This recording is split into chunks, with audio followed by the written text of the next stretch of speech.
Call of the Wild by Jack London, adapted by Charles York. Chapter 1. Into the Primitive. Buck didn't read newspapers, or he would have known that trouble was coming, not just for him, but for every strong dog with thick fur. Men searching for gold in the Arctic needed powerful dogs to pull sleds. Fortunes were waiting to be made in the cold, dangerous Arctic wastelands. Buck lived in a big house in sunny Santa Clara Valley at a place called Judge Miller's estate. The house was set back from the road, hidden by tall trees. A wide, cool porch wrapped around it. Gravel driveways curved through large green lawns and under the shade of tall poplar trees. Buck was the ruler of this grand estate. He was born here and had lived here for 4 years.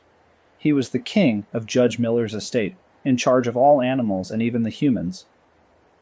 This was the Buck of 1897, when gold was discovered in the Klondike, drawing men from all over to the frozen north. Buck had no idea that Manuel, a gardener's helper, was not to be trusted. One night, when the judge was away and the boys were busy, Manuel led Buck through the orchard. Buck thought they were just taking a walk. No one saw them except one man at a small train station. The man and Manuel exchanged money. "You should tie him up better before handing him over," the man said. Manuel looped a rope around Buck's neck, tightening it under his collar. "Twist it, and he won't be able to fight back," he said. The man tightened the rope around Buck's neck. Furious, Buck lunged, but the man caught him and threw him onto his back. The rope tightened more. His strength faded and everything went dark.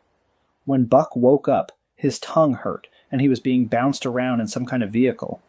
He heard a train whistle and realized he was in a train car. He opened his eyes and was filled with rage. Buck lay in a crate, hurt and confused. Why had these men taken him? What did they want? He kept hoping the judge or the boys would appear, but instead he only saw the round face of the man in the dark. Buck wanted to bark in relief, but his voice came out as a low, angry growl instead. In the morning, 4 rough-looking men picked up the crate. Buck barked and snarled at them, but they only laughed and poked sticks at him to make him angrier. Soon, Buck was carried onto a wagon, then a ferry, then another wagon, and finally, he was locked inside another car on a train. For 2 days and nights, Buck neither ate nor drank. The thirst was the worst part. It made his anger burn hotter. He refused to let anyone put another rope on him. By the time the train reached Seattle, Buck was no longer the same dog. His eyes were red with rage. The men on the train were relieved to get rid of him. 4 men carried his crate into a yard with tall walls. A stout man in a red sweater signed for him. Buck knew this man would be his next enemy. He lunged at the bars, snarling. Buck attacked the crate, biting at the splintering wood. "Now, you devil," the man muttered as he lifted the gate of the crate. Buck's red eyes burned with anger as the gate opened. His fur stood up on end and his mouth began to foam. Buck leaped with all his strength at the man, but just as his jaws were about to snap shut, something stopped him. The man hit him with a club, hard. Buck had never been hit with a club before, and he didn't understand what had happened. With a loud, angry snarl, he got back on his feet and jumped again. One last time, Buck tried to fight, but the man finally hit him with a hard crack. Buck collapsed unconscious. When he awoke, Buck understood he had lost. The man with the club had power. He would never forget this lesson. Buck was not afraid, but he had to be smart from now on. He watched as other dogs arrived, some calm, some angry, like he had been. Each one learned the same lesson. The man with the club was in charge. From time to time, strangers came and talked to the man in the red sweater. Money changed hands, and the strangers took dogs away. Buck wondered where they went, but he was relieved each time he was left behind. Eventually, Buck's turn came.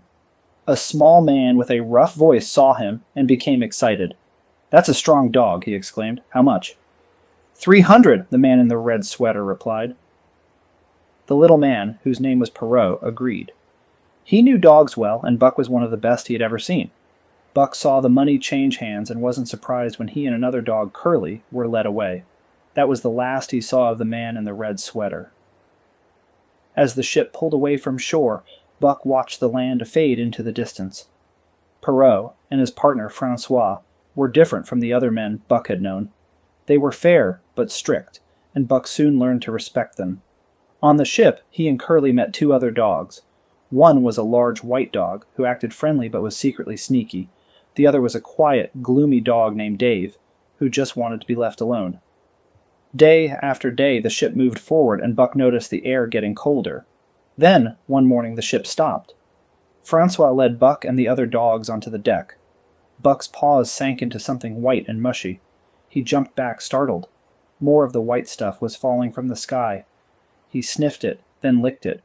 It burned his tongue and disappeared. He tried again, confused. The men around him laughed, and Buck felt embarrassed, though he didn't know why. It was his first snow. Chapter 2. The Law of Club and Fang. Buck's first day on the beach after getting off the boat felt like a terrible dream. He had been taken from a life of comfort and thrown into a confusing and dangerous world. The men and dogs here were not like the ones he knew. They were rough and lived by the rule of strength and survival. He had never seen dogs fight like these. His first lesson was harsh, but not at his own expense. Instead, he saw what happened to Curly. They had camped near a creek when she happily approached a large husky dog. Without warning, the husky attacked, cutting her face from eye to jaw. It was the way of the cruel dogs of the north to strike fast and leap away. But it didn't stop there. As Curly tried to fight back, more dogs gathered around. When Curly fell, the pack rushed in. Within minutes, she was dead. Buck was horrified. No mercy would ever be given. He promised himself that he would never fall. When he saw Spitz, the lead dog, laughing at the carnage, Buck knew he hated him forever. Before Buck could recover from the shock, another surprise came. Francois put a harness on him just like the ones used for horses. Buck had to pull a sled. It hurt his pride, but he was smart enough not to resist. He worked hard, even though it was all new to him. Francois was strict, and his whip made sure Buck obeyed. Dave, an experienced sled dog, nipped Buck whenever he made mistakes, while Spitz gave sharp warnings. Buck learned quickly, and by the end of the day, knew the commands for stopping, moving forward, and turning. That afternoon, Perrault brought two new dogs, Billy and Joe. They were brothers, but very different. Billy was friendly and eager to please, while Joe was sour and always snarling. Buck welcomed them, Dave ignored them, but Spitz immediately attacked them. Billy tried to run, crying for peace, but Joe stood his ground. He spun around quickly, snapping his jaws. His fierce attitude made Spitz back off. Later, another dog was added to the team, Solix, an old, battle-scarred husky with only one eye. He was serious and just wanted to be left alone. Buck learned the hard way not to approach his blind side when Solix lashed out and cut his shoulder. That night, Buck faced a new problem: where to sleep. He tried entering the tent but was chased out with curses and flying objects. Outside, the wind bit into his fur and the cold made him shiver. He searched for warmth but found nothing. Suddenly, he stepped into a soft patch of snow and was startled when something moved beneath him. It was Billy, curled up in a hole, warm and snug. Buck quickly realized that this was the way to survive the cold. He dug his own hole and soon fell asleep, warm and comfortable. In the morning, Buck woke up, buried in snow. Fear gripped him. He was trapped. He kicked, jumped up, and dug himself out of the snow. More huskies were added to the team, making 9 in total. Buck was placed between Dave and Solix to learn. They were strict teachers, and whenever he made an error, they corrected him with bites. Dave, especially, was fair. He never punished without reason. If Buck tangled the sled's ropes, both Dave and Solix attacked him. It was painful, but Buck quickly learned. By the end of the day, his mistakes were fewer, and Francois's whip was used less often. Even Perrault checked Buck's paws with approval. They traveled up mountains through deep snow and over icy rivers. The days were long and hard, filled with constant travel and little food. Buck's hunger never went away. He had to eat quickly, or the other dogs would steal his food. Watching another dog sneak bacon when no one was looking, Buck did the same the next day. He was never caught, but another dog was punished for it. He felt a dark pride. Buck was learning to survive. The rules of his old life no longer mattered. In the north, only the strong survived. He had to adapt. He didn't steal for fun. He stole to eat. He didn't fight for honor. He fought to win. His body grew stronger, his senses sharper. He learned to bite ice from his paws and break frozen water with his legs. He could even predict the weather just by sniffing the wind. Something ancient was stirring inside him. He felt connected to the forest and the trail. Instincts from long-forgotten ancestors returned. He ran, fought, and howled at the moon like the wolves before him. Buck was no longer just a pet. He was becoming something else. Something stronger, something wilder. Chapter 3. The Dominant Primordial Beast. The spirit of a dangerous, wild beast lived within Buck, and under the fierce conditions of the trail it grew stronger. But he kept it hidden. He didn't start fights and stayed out of trouble. He acted carefully, never rushing into things. Even though he hated Spitz, he stayed patient and avoided attacking him. Spitz, however, saw Buck as a threat. Early in the journey they camped on the shore of Lake Labarge on the ice against a rock wall.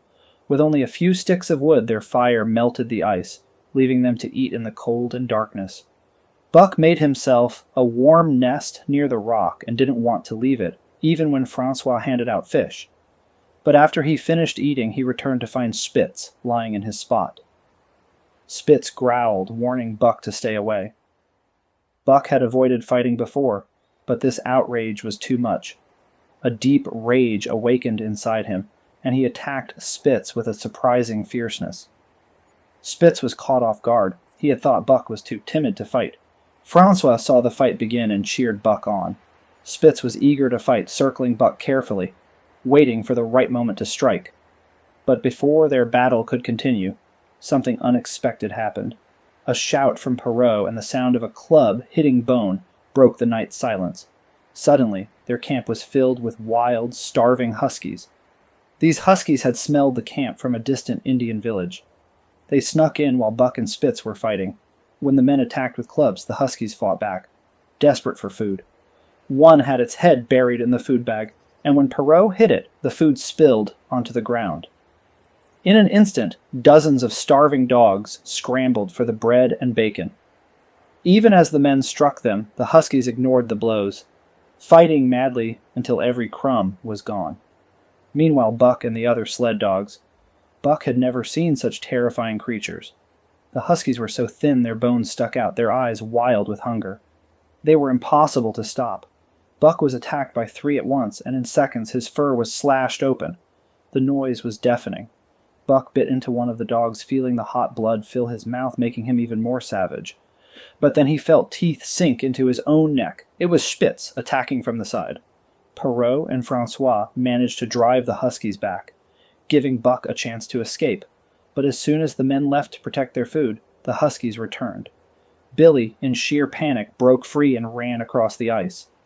The other sled dogs followed, with Buck preparing to do the same. Out of the corner of his eye he saw Spitz charging, hoping to knock him down. If Buck fell, the wild huskies would tear him apart. He ran with the other sled dogs onto the frozen ice. They hid in the forest. Each dog had multiple wounds, and some were severely injured. Dub's hind leg was badly damaged. Dolly's throat was torn. Joe had lost an eye. Billy, usually cheerful, whimpered all night, his ear shredded. At sunrise, they limped back to camp. The wild huskies were gone, but they had eaten half the food and chewed through the sled ropes and leather straps. They even ate Perrault's shoes and part of Francois's whip. Francois looked over the injured team. "Maybe all mad dogs now," he muttered. "What do you think, Perrault?" Perrault frowned. With 400 miles still to go, he couldn't afford sick or weak dogs. After 2 hours of hard work and swearing, they fixed the sled, and the team set off. The journey ahead would be the hardest yet. The 30-mile river was not frozen. Its rough waters fought against the ice. Only in still areas did ice form. Each step was dangerous for both dogs and men. More than once Perrault fell through the ice, saved only by the pole he carried. Francois guided the sled over thin ice that cracked underfoot. One time the sled broke through, nearly drowning Dave and Buck before they were rescued. Another time Spitz fell through, dragging the whole team behind him. Buck dug his claws into the ice, straining with all his strength to stop them from sinking. Behind him, Dave did the same, while Francois pulled with all his might. By the time they reached safer ice, Buck was exhausted. So were the other dogs, but Perrault had to make up for lost time. He pushed them hard, covering 35 miles the first day, another 35 the next, and 40 miles on the third. Buck suffered the most. His feet were soft, having come from generations of dogs under the California sun. As the journey went on, each step became painful. One night at camp, he collapsed, too tired to eat. Francois had to bring him food, and spent half an hour each night rubbing Buck's sore feet. To help him, Francois cut the tops off his own shoes and made tiny moccasins for Buck. The relief was instant. One morning, when Francois forgot the moccasins, Buck lay on his back with his paws in the air, refusing to move until he got them. Over time, Buck's feet toughened. The moccasins were no longer needed. The wild, strong dog inside him was growing. Fierce, ancient blood stirred. One morning at the Pelly River, Dolly suddenly went mad. She let out a long, chilling howl that made every other dog afraid. Then, without warning, she lunged straight at Buck. Buck turned and ran, his heart pounding in fear. Dolly chased after him, foam dripping from her mouth, her eyes wild. No matter how fast he ran, Buck could hear Dolly snarling, always just one step away. Francois, the dog driver, saw what was happening and called out to Buck. Desperate, Buck turned and ran toward him. As Buck dashed past, Francois swung his axe. Dolly fell to the snow. Buck collapsed by the sled, gasping for air. He was exhausted and helpless. That was when Spitz saw his chance. The lead dog leaped at Buck, sinking his teeth into him twice, tearing deep into his flesh.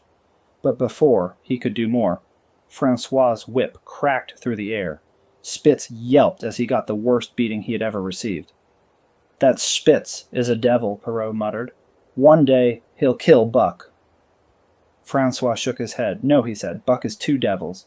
One day he'll get so mad that he'll rip Spitz apart." From that moment, the two dogs were enemies. Spitz, the leader, felt his position was in danger. He had fought many dogs before, but none had ever been strong enough to challenge him until Buck. A fight was bound to happen. Buck wanted to lead. The pride of the sled dogs, the thing that made them work until their last breath, was now inside him too. This same pride made Spitz fear him. Buck began to challenge Spitz openly. One morning, after a heavy snowfall, a dog named Pike tried to hide under the snow to avoid work. Spitz, furious, searched for him. When he finally found him, he lunged to punish him, but before he could, Buck attacked. Buck's sudden charge knocked Spitz off his feet. Seeing their leader down, Pike attacked him too. Francois laughed at the rebellion but still cracked his whip on Buck's back. Even after getting hit, Buck refused to back down. He had made his move, and now the team was beginning to fall apart. The other dogs started to disobey Spitz over the next few days, no longer afraid of him. Buck encouraged this, but he was careful never to get caught. As the team neared Dawson, the trouble continued. The dogs bickered and fought more than ever. Spitz lost control. Pike stole food. Other dogs refused punishment. Buck constantly growled at Spitz, showing off his strength. Francois was furious. He shouted and whipped, but the dogs still fought behind his back. One night, as the team rested, a rabbit suddenly appeared. The dogs, over 60 of them, sprinted after it. Buck led the way, running with all his strength, loving the joy of the hunt. But Spitz was clever. Instead of chasing, he took a shortcut across the land. When the rabbit rounded a bend, Spitz jumped out and caught it midair.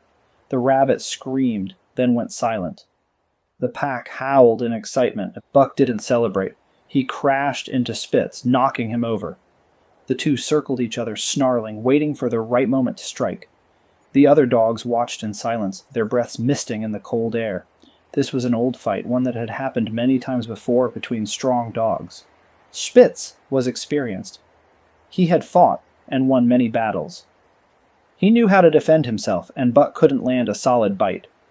Each time he tried, Spitz dodged and struck back, leaving Buck bleeding. But Buck had something Spitz didn't: imagination. He learned as he fought. He changed his strategy, pretending to attack one way, then suddenly lunging low. His teeth clamped onto Spitz's front leg.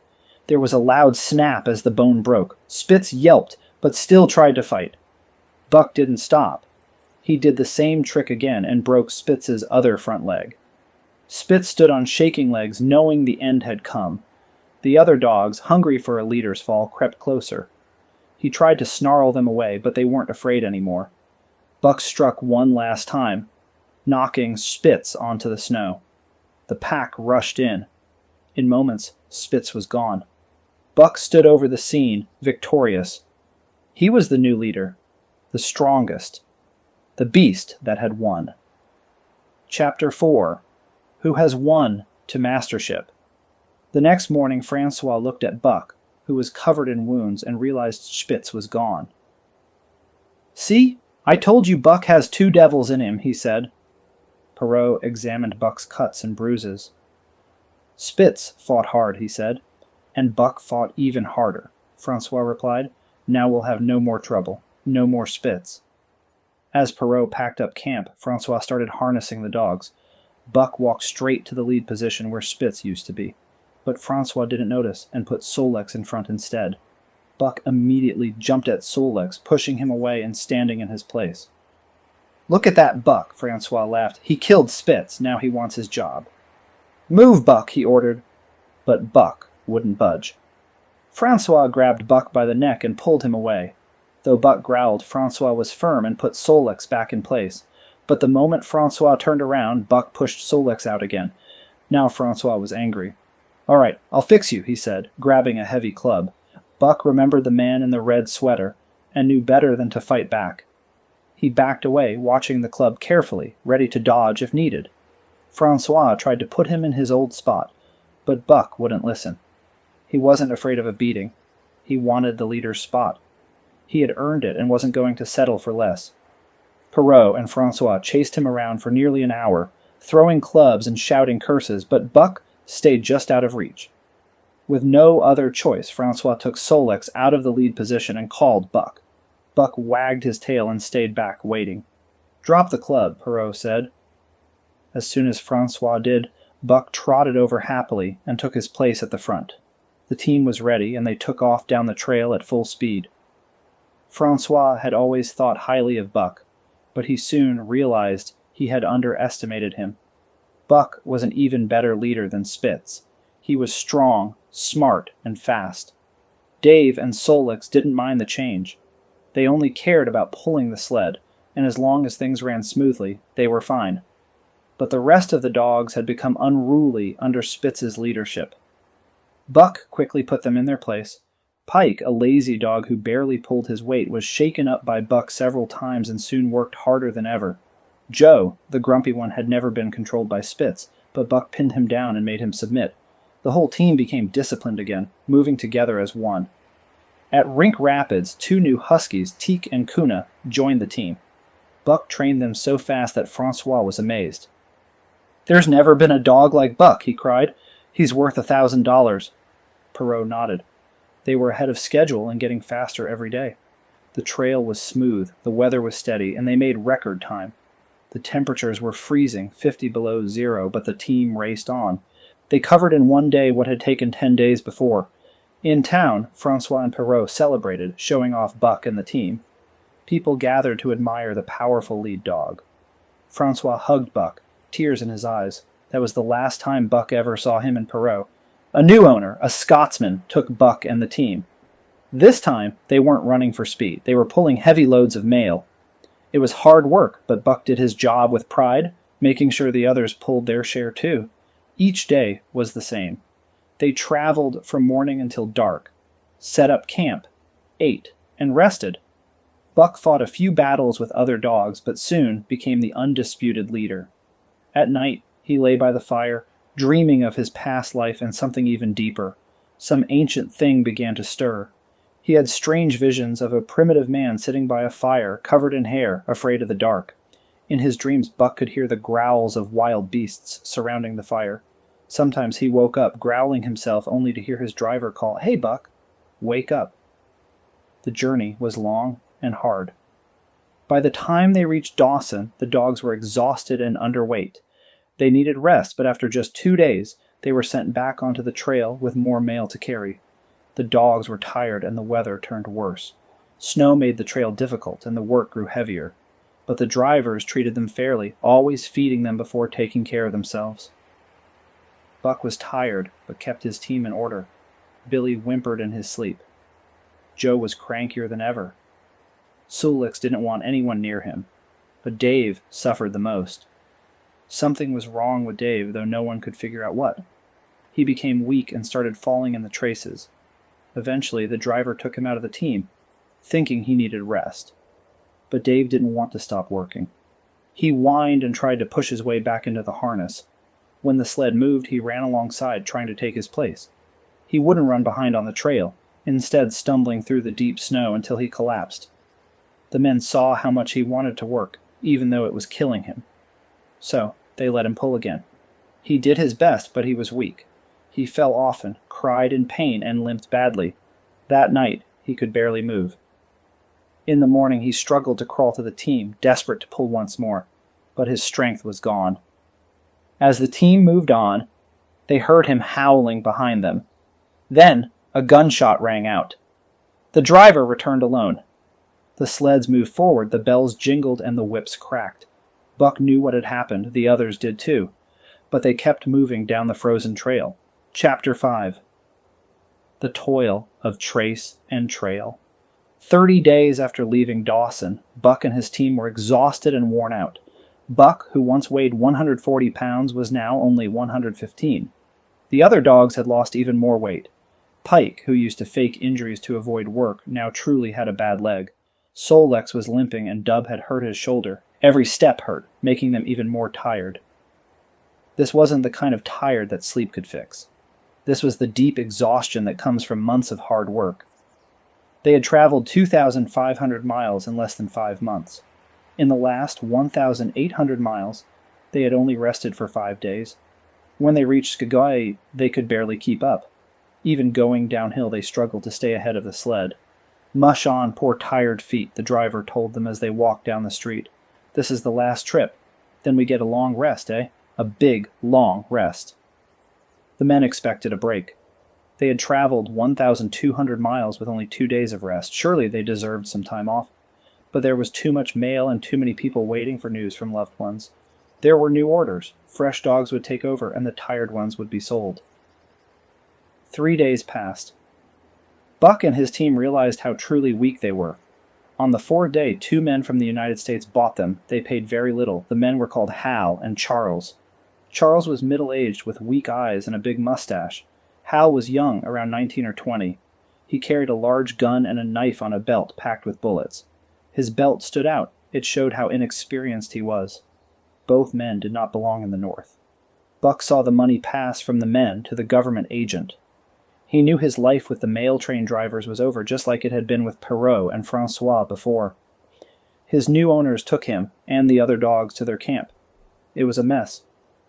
The tent was half set up, dishes were dirty, and nothing was in order. There was also a woman. The men called her Mercedes. She was Charles' wife and Hal's sister. Buck watched as they packed their sled. They worked hard but had no idea what they were doing. The tent was rolled up into a huge, clumsy bundle. The dishes were packed away without being washed. Mercedes kept getting in the way, talking constantly. When the men placed a bag on the front of the sled, she said it should go in the back. Then, when they moved it, she remembered things that needed to go inside, and made them unpack it again. Nearby, 3 men watched and laughed to themselves.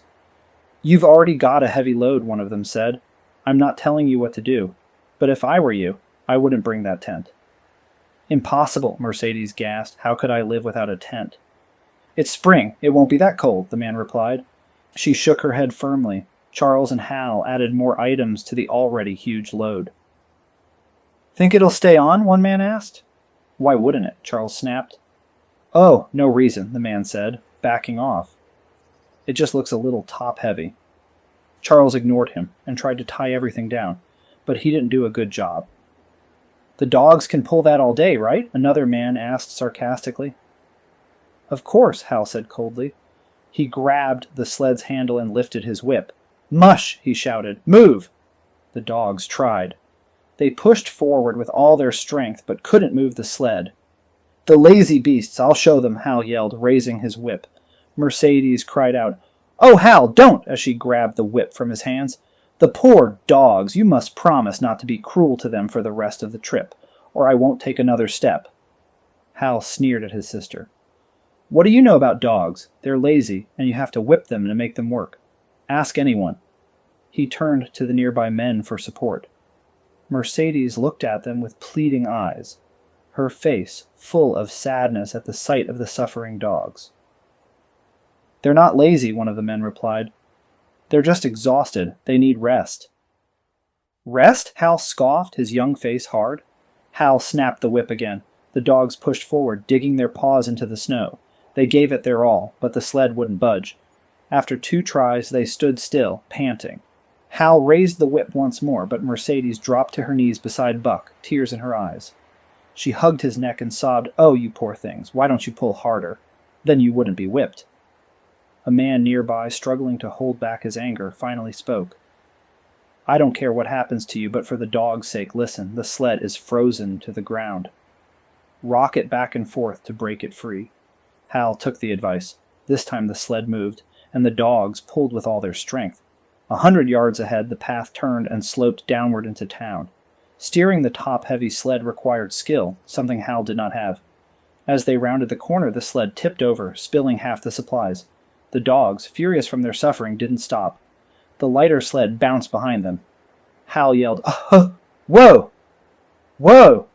But they ignored him. He tripped and fell, and the sled dragged over him as the dogs ran wildly through town, scattering supplies everywhere. Kind townspeople caught the dogs and gathered their gear. They also gave advice. Half the load and twice the dogs if you want to make it to Dawson. Hal, Charles, and Mercedes didn't want to listen, but they had no choice. They pitched a tent and started sorting through their supplies. Mercedes sobbed as they threw away her things. When she was done with her own things, she went through her brother's and husband's belongings, tossing out more items. Even with the supplies cut in half, their sled was still overloaded. That night, Charles and Hal bought 6 more dogs. This brought their team up to 14, but these new dogs were weak and inexperienced. Some had short fur, others had never pulled a sled before. Buck and his team were disgusted. Though Buck taught them not to get in the way, he couldn't teach them how to work. They didn't belong in this cold wilderness. The next morning, Buck led the tired team up the street. He had made the trip to Dawson 4 times before, and now, forced to do it again in such terrible conditions, he felt bitter. The new dogs were nervous, and the old ones had no trust in their owners. Buck sensed that Hal and Charles had no idea what they were doing, and worse, they didn't seem to be learning. They were slow to set up camp at night and slow to pack in the morning. Some days they barely traveled 10 miles. Other days they didn't move at all. It was clear they would run out of food. But instead of rationing, Hal overfed the dogs at first. Mercedes, feeling sorry for them, secretly gave them extra food too. They didn't need more food. They needed rest. But the heavy sled drained their energy, and soon the food supply ran low. Hal realized too late that they had used half their food, but only traveled a quarter of the distance. He cut back their rations and tried to make them go faster. But the sled was too heavy, and they were too slow in the mornings to travel longer hours. The first dog to die was Dub. His injured shoulder had been ignored for too long. Hal shot him, then one by one, the new dogs starved to death. They weren't built for the tough conditions. Mercedes stopped crying over the dogs and started crying for herself. They argued over everything: who worked harder, who should chop firewood, even family grudges that had nothing to do with their journey. Meanwhile, the dogs went unfed and the camp was left unfinished. Mercedes refused to walk. She insisted on riding the sled, even though the dogs were too weak to pull her extra weight. Charles and Hal begged her to get off, but she cried and accused them of being cruel. One day, they tried to force her to walk, but she collapsed on the snow and refused to move. They had no choice but to return for her and put her back on the sled. At 5 Fingers, they ran out of food. In desperation, they traded their revolver for frozen horsehide, tough leathery strips left from dead horses months before. It was nearly impossible for the dogs to digest. Buck moved forward like a ghost, his body weak and his fur dirty with dried blood. His ribs stuck out and his legs trembled, yet his spirit refused to break. The other dogs were just as bad, walking skeletons barely clinging to life. One by one, more dogs died. Billy was too weak to stand, so Hal killed him with an axe. Kuna went next. Only 5 remained. Joe, too weak to be mean anymore. Pike, limping and barely aware of what was happening. Solix, still trying to work but lacking the strength. Teak, punished more than the others for being slightly stronger.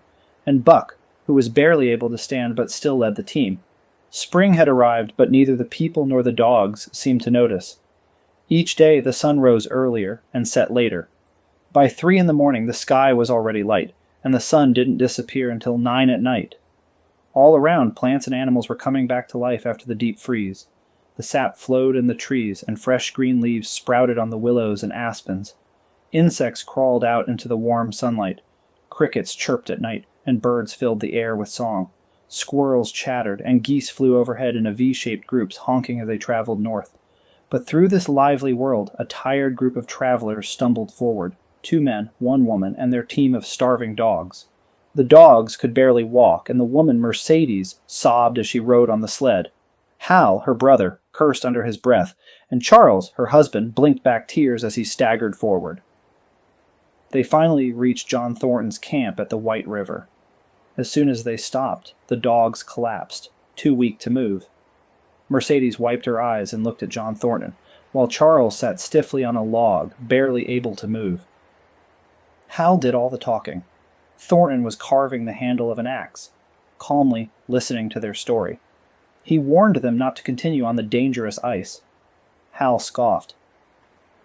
"They told us the trail was too dangerous, but we made it here just fine," he said proudly. "You were lucky," Thornton replied. "That ice could break at any moment.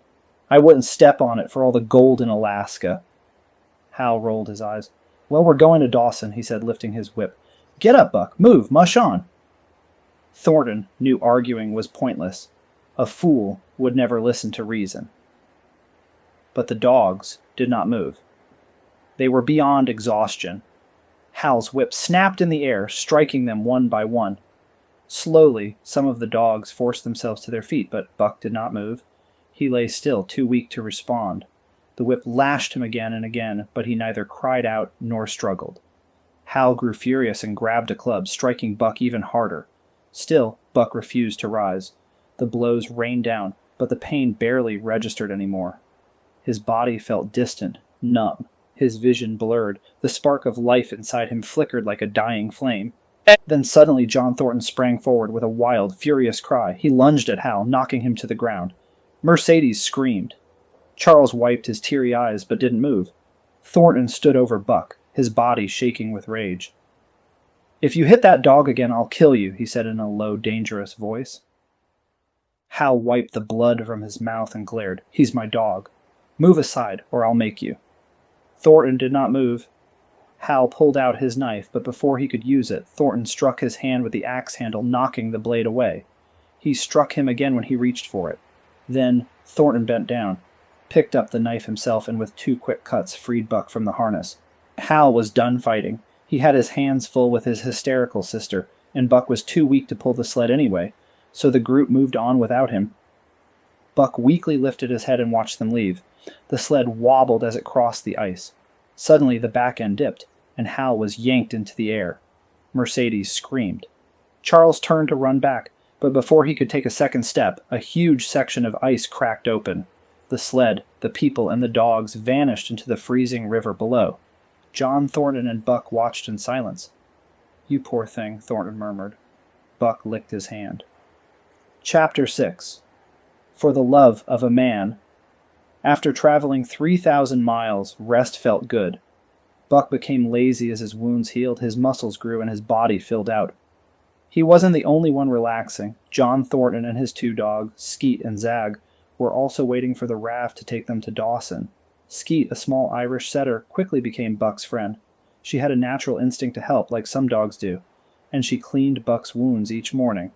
Buck grew to expect her care as much as he expected John Thornton's kindness. Zag, a big black dog, was part bloodhound and part deerhound. He was friendly but quieter than Skeet. To Buck's surprise, these dogs didn't act jealous of him. Instead, they shared Thornton's kindness. As Buck grew stronger, they played games with him, and even Thornton joined in. This playful time helped Buck recover. For the first time in his life, Buck felt deep love. At Judge Miller's home in California, he had friendships, but never love like this. Thornton cared for Buck as if he were his own child. He never forgot to greet his dogs kindly, talk to them, or play with them. He would grab Buck's head, shake him, and call him names that to Buck felt like words of love. Buck adored these moments. Buck had his own way of showing love. Sometimes he would gently bite Thornton's hand, leaving marks. Just as Buck understood Thornton's rough words as love, Thornton understood Buck's bites as affection. At first, Buck was afraid to let Thornton out of his sight. He had been taken from his past owner so many times that he feared losing Thornton too. Even at night, he would wake up, go to the tent, and listen to his master's breathing to make sure he was still there. Despite his love for Thornton, Buck still had the instincts of the wild. He was loyal and devoted, but remained cunning. He would never steal from Thornton, but he had no problem stealing from others. Buck still heard the call of the wild. Deep in the forest, something called to him, making him want to run across the frozen tundra. But every time he left, his love for Thornton brought him back. Thornton was the only human who mattered to him. He ignored other people unless they were close to Thornton. When Hans and Pete, Thornton's partners, arrived with the raft, Buck only acknowledged them after realizing they were important to Thornton. They understood Buck's ways and didn't try to force a friendship. Buck's love for Thornton grew stronger. He was willing to do anything for him.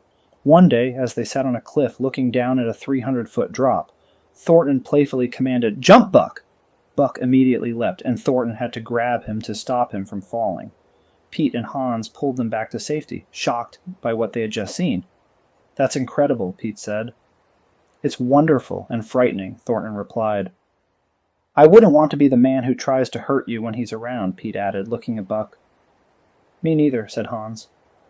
Their fears came true later that year in Circle City. A mean man named Black Burton was picking a fight at a bar when Thornton stepped in to help. Buck was lying nearby watching his master as always. Suddenly, Burton punched Thornton, knocking him backward. Buck reacted instantly. People watching heard a sound that was not a bark or a yelp, but more like a roar. They saw Buck leap into the air, heading straight for Burton's throat.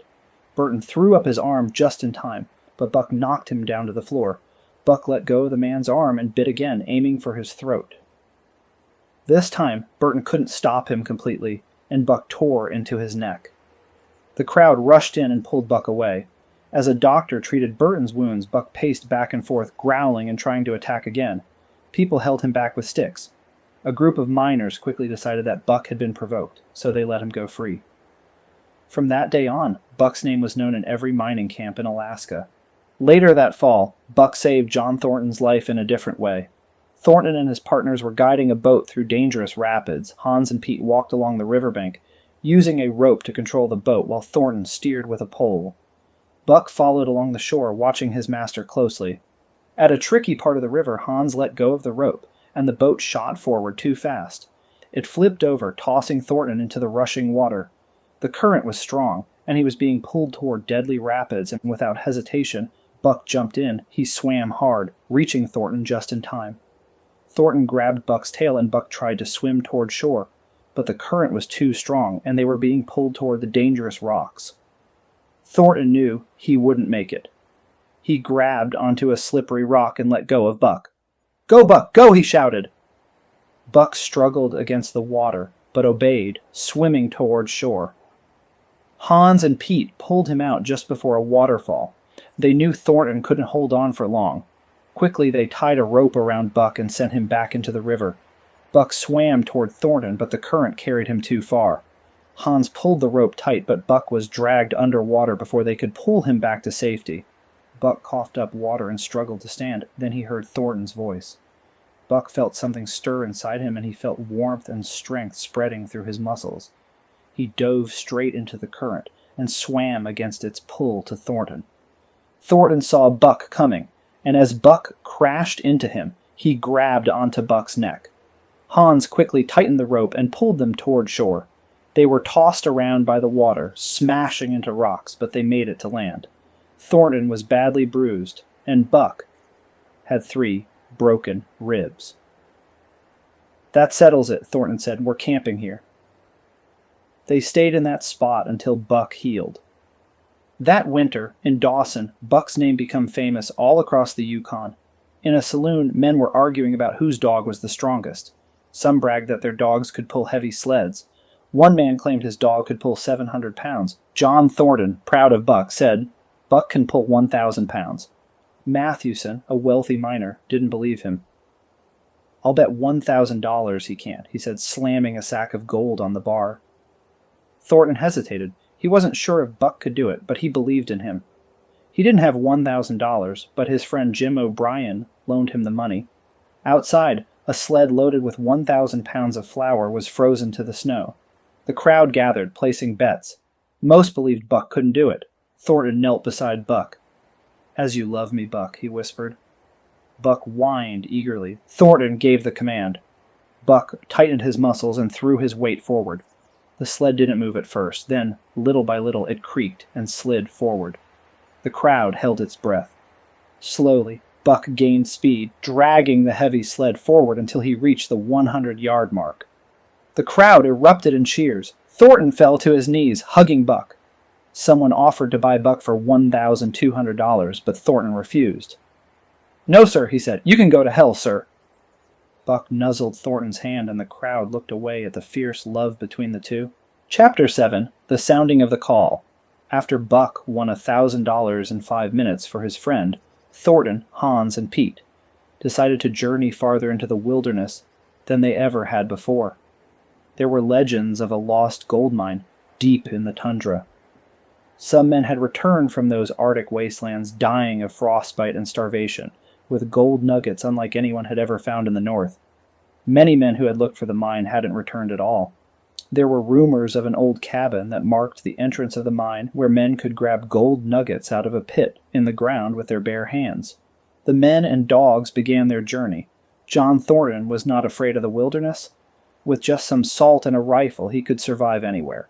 He hunted for food during the day and kept traveling even if he didn't find any. The group carried only what they needed, including ammunition and tools, and took their time. Buck loved this life. Hunting, fishing, and exploring new places filled him with excitement. Sometimes they traveled for weeks without stopping, while at other times they stayed in one place, digging for gold. Their food supply depended on how lucky they were at hunting. In summer, they carried their supplies on their backs, built rafts to cross lakes, and carved boats from trees to travel down unknown rivers. The seasons changed, and they continued wandering through uncharted lands. They climbed mountains, crossed valleys, and even found an old, abandoned trail. They believed the lost cabin was near, but they never found it. Instead, they discovered a valley rich with gold. They decided to stay and mine. Each day, they collected thousands of dollars worth of gold. Filling moosehide bags, the dogs had little to do except bring in meat when needed. Buck spent much of his time resting by the fire, dreaming of an ancient past where he saw a short, hairy man. These dreams felt real, and Buck watched the man move through the forest, always alert for danger. Sometimes Buck would wake with a deep longing and run into the woods, feeling drawn by an unseen force. He sniffed the ground, listened to the sounds of nature, and waited, hoping to understand the call he felt. One night, he heard a long, wild howl from the forest. It was different from any dog's howl. Excited, Buck ran toward the sound and found a lean, gray timber wolf howling at the sky. The wolf sensed Buck's presence and stopped. Buck approached carefully, both threatening and friendly. The wolf, smaller than Buck, ran away, but Buck chased after him.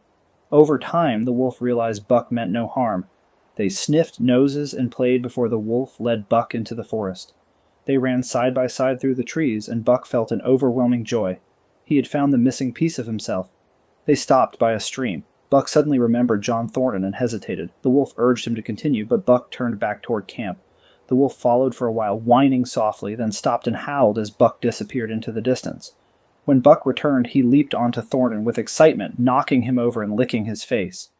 For 2 days, Buck refused to leave camp, staying close to Thornton. But soon, the call of the forest returned, stronger than before. He wandered across the tundra, searching for the wolf, but never found him again. He began staying out at night and hunting on his own. Once, he even killed a bear. The more time he spent in the wild, the stronger he became. He grew faster, smarter, and more powerful than any other dog. Thornton and his friends noticed this change. "Never was there such a dog," Thornton said. Buck was no longer just a dog. He was something more dangerous and untamed. As fall arrived, moose moved down into the valleys. Buck had already killed a young calf, but he longed for a greater challenge. One day, he found a huge bull moose leading a herd. The bull was injured, an arrow stuck in its side, and it was angry. Its massive antlers swung back and forth as it roared in fury at Buck. The battle had begun. The moose was huge, weighing more than half a ton. He had lived a long, strong life, full of battles, but now, at the end, he faced an enemy much smaller than him, yet just as powerful in spirit. Buck chased the moose wherever it went. He gave him no rest, no chance to eat or drink.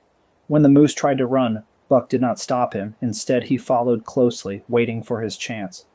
Slowly, the great bull grew weaker. His head drooped, and he stood still for longer periods, exhausted. Buck, sensing victory, took breaks to drink water and rest, always keeping his eyes on his prey. After 4 days, Buck finally brought the moose down and quickly killed it with his strong jaws. He stayed by the kill for a whole day and night, eating and sleeping. When he was full and rested, he turned toward camp and John Thornton. As he traveled, he noticed something different in the land. The birds, the squirrels, and even the wind seemed to carry a message of change. A sense of danger filled him, pushing him to run faster. 3 miles from camp, Buck found a trail that made his fur stand on end. He followed the scent carefully. The forest around him was too silent. Soon he found Zag, one of the dogs, lying dead with an arrow through his body. Further on, another sled dog was dying in the dirt. As he neared camp, he heard strange voices singing. Creeping forward, he saw Hans, another one of his human companions, lying lifeless, his body pierced with arrows. Then Buck saw the worst sight of all. His beloved John Thornton's camp was destroyed, and strange men, the Yeehats, were dancing in victory. A deep rage filled Buck. He let out a terrible growl and charged. The Yeehats had never seen such an attack. He leaped at the first man, tearing his throat. Without stopping, he struck another and another. The men panicked, their arrows flying wildly, sometimes hitting each other. In terror, they fled into the forest, calling Buck an evil spirit. He chased them down one by one, delivering quick justice until the rest fled into the forest. When Buck returned to camp, he found the bodies of Pete and Skeet. He searched the ground until he found the scent of John Thornton at the edge of a muddy pool. But Buck could find no tracks leading away from the pool. He understood. John Thornton was gone. A deep emptiness filled him, one that no food could satisfy. But as he looked at the bodies of the Yeehats, he felt a new pride. He had defeated man, the most dangerous creature of all. From now on, he would not fear them, only their weapons. That night, under the full moon, Buck sensed something new. A call drifted through the forest, the call of the wild. It was stronger than ever before. He stood still, listening. The time had come. John Thornton was gone. Nothing tied him to the world of men anymore. As he waited in the clearing, wolves emerged from the trees. They hesitated, awed by his size and strength. One wolf, a familiar wild brother, stepped forward. Buck recognized him and touched noses. Then an old battle-scarred wolf howled at the moon. The others joined in. Buck lifted his head and howled too. He had made his choice.